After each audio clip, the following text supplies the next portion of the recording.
मेरे अजीज पंखो, ईद बहुत बहुत मुबारक हो। मुबारक ईद मुबारक,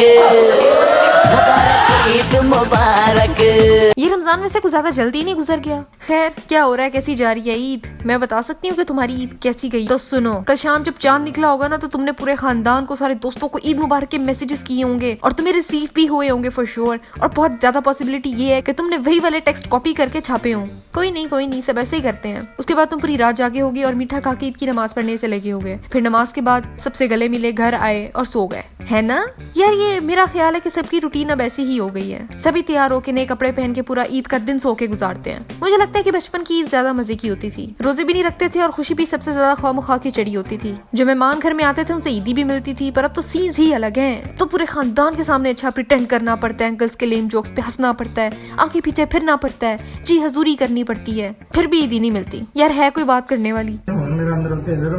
पहले ईद पे अच्छी खासी इनकम हो जाती थी, पूरा साल अच्छा गुजर जाता था। अब तो बल्कि छोटे बहन भाइयों को ईदी देनी पड़ती है और कजिन्स तो सबसे आगे होते हैं। बड़े होने की ईद कुछ ज्यादा महंगी पड़ती है वैसे, लेकिन खैर रिश्तेदारों से भी ईदी मिल ही जाती है थोड़ी बहुत, जो किसी खाते में नहीं आती। और उन लोगों को तो छित्तर पड़ने चाहिए जो ईद के दिन अपना पूरा टब्बर, अपने ढेर बच्चे उठा के ले आती है ताकि उनके बच्चों को ईदी मिले। उनके लोफर बच्चों ने अलग घर में तबाही मचाई होती है। चांद रात पर होने वाली सफाई को पूरा बर्बाद करके रख देते हैं। यार क्या चिचोर बने, तमीज नहीं है आपको? और आगे से बंदा चपेड़े भी नहीं करवा सकता। मसला ये है ना, क्योंकि तुम्हें उम्मीद होती है कि शायद ये लोग चाहते हुए थोड़ी बहुत ईदी दे ही जाएं, पर ना, उल्टा सुनने को मिलता है कि तुम अब बड़े हो गए हो, ईदी लेने की उम्र से गुजर चुके हो। फिर बाकी का दिन तुम अपने कमरे में जाके बूथा सुझा के सेल्फीज लेने में गुजार देते हो। सेल्फी मैंने ले लिया, सेल्फी मैंने ले लिया। 100 सेल्फी लेने के बाद एक सेल्फी चूज करके उस पे भी 5 फिल्टर्स लगा के सोशल मीडिया पे पोस्ट करते हो with caption enjoying a lot, best Eid ever, oh my God. जबकि तुम अच्छे से जानते हो कि पूरा साल जैसा मर्जी गुजर जाए, ईद का दिन कुछ एक्स्ट्रा ही बोरिंग गुजरता है। और वो लड़के जिनके दोस्तों के साथ प्लान्स चांद रात पर बर्बाद हो जाते हैं घर का सौदा और घर के काम करने के चक्कर में, और फिर वो ये प्लान करते हैं कि ईद के दिन हैंग आउट करेंगे, तो उनके साथ ईद वाले दिन भी अच्छा नहीं होता। शाम को ये तैयार होते हैं, नहाते हैं, परफ्यूम लगाते हैं, नए जूते पहन के निकलने वाले होते हैं कि अब्बा जान की आवाज आती है, किधर जा रहा है? और ये डर के कहते हैं अब्बा दोस्तों के साथ जरा बाहर जा रहा हूँ। अब्बा कहते हैं ईद का दिन तो घर वालों को दे दिया करो, पूरा साल आवारागर्दी करते हो ना,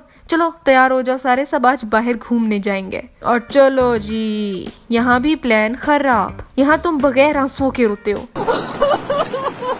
और अगला पूरा दिन तुम अपने घर वालों का ड्राइवर बन जाते हो। कभी यहाँ लेके जाओ, कभी वहाँ लेके जाओ, कभी यहाँ से चाट खानी है और कभी वहाँ से समोसे खाने हैं। फिर अपना गुस्सा तुम अपने छोटे बहन भाइयों पे निकालते हो, उन पे चीख के, और उस पर भी अब्बा के हाथों जलील होते हो कि ईद के दिन भी तुम्हारा मूड खराब है, इससे बेहतर था कि तुम घर में ही रहते। अच्छा नहीं होता वैसे तुम लोगों के साथ, अफसोस है मुझे। और उसके बाद मुझे कॉमेंट्स में बहुत सारे लोगों ने कहा कि मैं परदेसियों की ईद के बारे में कुछ क्यों नहीं कहती। तो वो इसलिए क्योंकि परदेसियों की कोई ईद ही नहीं होती। बाज़ दफा घर वाले परदेसियों को पैसा बनाने वाली मशीन समझ लेते हैं, उसकी ईद कैसी जा रही है, क्या हो रहा है, कोई फिक्र नहीं होती। भला घर वालों से दूर रह के तन्हा अजनबियों में भी कोई ईद होती है? उनके लिए तो बस एक आम सा दिन होता है जिसमें शायद वो किसी कोने में बैठ के थोड़ा रो लेते हैं घर वालों को याद करके, और अगले दिन फिर काम पे चले जाते हैं। तो इसी ईद मजे करने के साथ साथ अपने परदेसी फैमिली मेंबर्स को भी इंसान समझें, उनका ख्याल रखें, और उसके साथ साथ अपने घर में अपनी अम्मियों का भी ख्याल रखें जो कि ईद का दिन भी किचन में गुजार देती हैं। ईद के दिन भी उनको तैयार होने का कोई होश नहीं होता, इसलिए उनको भी रिलीफ दो। और सबसे इम्पोर्टेंट बात ये कि गरीबों को ना भूलो। हम तो अल्हम्दुलिल्लाह पेट भर के खा पी लेते हैं। वो लोग जो सफेद पोश होते हैं, जो हाथ नहीं फैलाते किसी के आगे, उनको भी ईद में याद रखो। हमें ये तो पता होता है कि पड़ोसी की बेटी क्या कर रही है, लेकिन हमें ये नहीं पता होता कि पड़ोसी के घर में खाना है कि नहीं। जरूरतमंदों का ख्याल रखो और ईद के दिन भी थोड़ी नेकियां कमा लो।